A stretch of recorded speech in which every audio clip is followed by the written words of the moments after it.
नमस्कार दोस्तों। पेश है मेरी आज की कहानी। ये कहानी है एक मूर्तिकार की जो कि जंगल से गुजर रहा था। अब मूर्तिकार है, वो हमेशा ढूंढते रहते हैं कि कोई अच्छे पत्थर मिले, कुछ मिले जिससे वो मूर्तियां बना सके।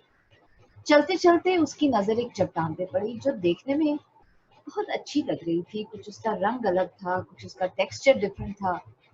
मूर्तिकार को लगा कि ये तो बहुत अच्छी मूर्ति बन सकती है।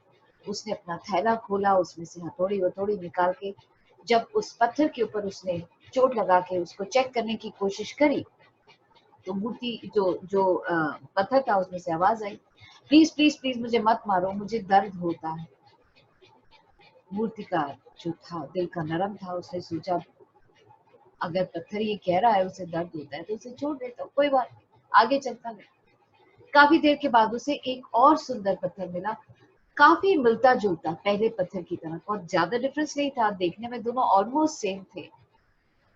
और उसको लगा कि इसकी मूर्ति बनाता हूँ। उसने फिर हथौड़ा निकाला, उस पे चोट लगाई, लेकिन अंदर से कोई आवाज नहीं आई। और बड़े आराम से धीरे धीरे धीरे मेहनत करके उसने बहुत ही खूबसूरत शिव भगवान की मूर्ति बना दी। अब मूर्ति इतनी बड़ी थी, इतनी भारी थी, उसको ले जा तो सकता नहीं था। तो उसने सोचा कोई बात नहीं, मैं गांव जाता हूँ और वहां से कुछ लोगों को लेके आता हूँ और फिर इस मूर्ति को ले जाऊंगा, किसी अच्छे मंदिर में कहीं पे इसकी स्थापना करवाऊंगा, कोई तो मुझसे खरीदेगा ये मूर्ति। और वो गांव पहुंचा तो एक दोस्त से बात कर रहा था, तो उसने बताया कि साथ वाले गांव में अभी नया नया मंदिर बना है, वो एक मूर्ति ढूंढ रहे हैं। मैंने कहा उनसे कि तुम मेरे दोस्त हो, शायद तुम्हारे पास हो, तो क्या तुम्हारे पास कोई मूर्ति है? तो उसने कहा मूर्ति तो हाँ, मैं अभी अभी बना के आया हूँ, भगवान शंकर की मूर्ति है, बहुत खूबसूरत बनी है, पर वो बहुत बड़ी है, भारी है, मैं उसको अकेला नहीं ला सकता था, तो मैं उसे जंगल में ही छोड़ आया हूँ, तुम कुछ लोगों के साथ चलो, मूर्ति लेके आते हैं। और कुछ लोग गए और उस मूर्ति को लाए और उसकी बड़े अच्छे से मंदिर में स्थापना कर दी गई। अब क्या था कि मूर्ति की तो स्थापना हो गई, जब दिन चल पड़ा, जब मंदिर चल पड़ा, तो उन्होंने रियलाइज किया कि भाई भगवान शंकर के आगे जो है लोग नारियल को फोड़ते हैं, तो नारियल को फोड़ने के लिए भी कुछ मिलता जुलता पत्थर होना चाहिए। तो वो फिर जंगल में गए और क्योंकि मिलता जुलता पत्थर ढूंढा था, तो उस चट्टान को जो पहली जिसपे मूर्तिकार की नजर पड़ी थी, उसको लेकर वो मंदिर में आए। अब दोस्तों, वो दो वही चट्टाने थी जो मूर्तिकार ने देखी थी।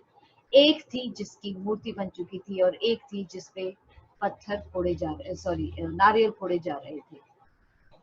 सो दोस्तों, जब ये नारियल फोड़ने वाले पत्थर ने उस मूर्ति वाले चट्टान से पूछा कि भाई तुम तो एकदम भगवान का रूप बन गए हो, लोग तुम्हारी पूजा करते हैं, और मुझे देखो, मेरे ऊपर लोग आके नारियल फोड़ते हैं, ऐसा क्यों?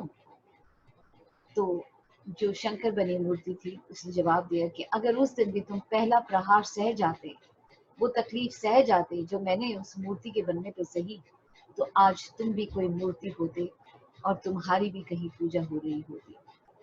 सो दोस्तों, जिंदगी में जब तक आपको चिजल नहीं किया जाता, तकलीफें नहीं आती, कष्ट नहीं होता, पेन नहीं होता, तब तक सक्सेस नहीं मिलती। और अगर आप इजी सक्सेस ढूंढने की कोशिश कर रहे हैं तो वो टिकती नहीं। और जो लोग मेहनत करते ही नहीं तो वो सक्सेस के बारे में सोच भी नहीं सकते। इसीलिए अगर सक्सेस है तो स्ट्रगल है, स्ट्रगल है तो दर्द है, दर्द है तो कहीं ना कहीं कष्ट भी है। अगर आप वो सहना सीख जाएंगे तो जिंदगी में आगे बढ़ना भी सीख जाएंगे।